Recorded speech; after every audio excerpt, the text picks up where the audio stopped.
Assalamualaikum warahmatullahi wabarakatuh. Perkenalkan, nama saya Fikri Agustian dengan NIM 2105366. Saya merupakan mahasiswa dari jurusan Pendidikan Ekonomi, Fakultas Ekonomi dan Bisnis Universitas Negeri Padang angkatan 2021.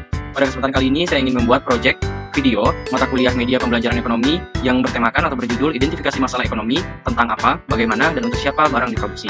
Baiklah, tanpa berlama-lama lagi, kita langsung saja memasuki videonya.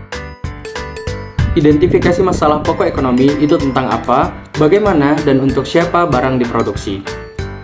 Pertanyaan pertama dalam ekonomi adalah menentukan apa yang harus diproduksi dan berapa banyak. Dalam ekonomi, ada berbagai macam barang dan jasa yang bisa diproduksi, mulai dari makanan dan pakaian, hingga teknologi dan layanan kesehatan. Namun, sumber daya untuk memproduksi barang dan jasa ini terbatas, sementara kebutuhan dan keinginan manusia itu tidak terbatas. Oleh karena itu, masyarakat harus membuat keputusan tentang apa yang harus diproduksi dan berapa banyak. Keputusan tentang apa yang harus diproduksi itu seringkali dibuat oleh individu dan perusahaan dalam pasar ekonomi. Mereka membuat keputusan berdasarkan apa yang mereka pikir konsumen inginkan dan berapa banyak mereka bersedia membayar untuk itu. Beberapa faktor yang mempengaruhi keputusan ini itu termasuk biaya produksi, permintaan konsumen, dan teknologi yang tersedia. Misalnya, jika biaya produksi suatu barang meningkat, perusahaan mungkin memutuskan untuk memproduksi lebih sedikit barang tersebut. Demikian pula, jika permintaan konsumen untuk suatu barang itu meningkat, perusahaan mungkin memutuskan untuk memproduksi lebih banyak barang tersebut. Setelah menentukan apa yang akan diproduksi, pertanyaan selanjutnya adalah bagaimana cara memproduksinya. Ini melibatkan keputusan tentang metode produksi yang akan digunakan dan bagaimana sumber daya akan dialokasikan.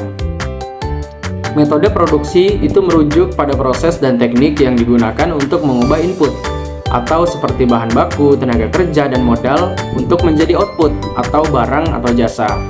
Ada berbagai metode produksi yang dapat digunakan, tergantung pada jenis barang atau jasa yang diproduksi, teknologi yang tersedia, dan sumber daya yang tersedia. Alokasi sumber daya itu merujuk pada cara sumber daya dialokasikan antara berbagai pengguna. Dalam konteks ekonomi, sumber daya itu termasuk tenaga kerja, modal, dan bahan baku. Keputusan tentang bagaimana mengalokasikan sumber daya ini seringkali dibuat oleh individu dan perusahaan, berdasarkan apa yang mereka pikir akan memberikan hasil terbaik. Selanjutnya adalah pertanyaan terakhir dalam ekonomi adalah untuk siapa barang dan jasa diproduksi. Ini melibatkan keputusan tentang bagaimana hasil produksi atau output akan didistribusikan. Distribusi output merujuk pada cara barang dan jasa didistribusikan di antara anggota masyarakat. Dalam ekonomi pasar, distribusi output seringkali ditentukan oleh kemampuan individu untuk membayar barang dan jasa.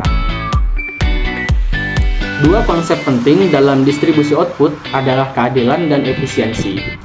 Keadilan merujuk pada sejauh mana distribusi output dianggap adil atau merata.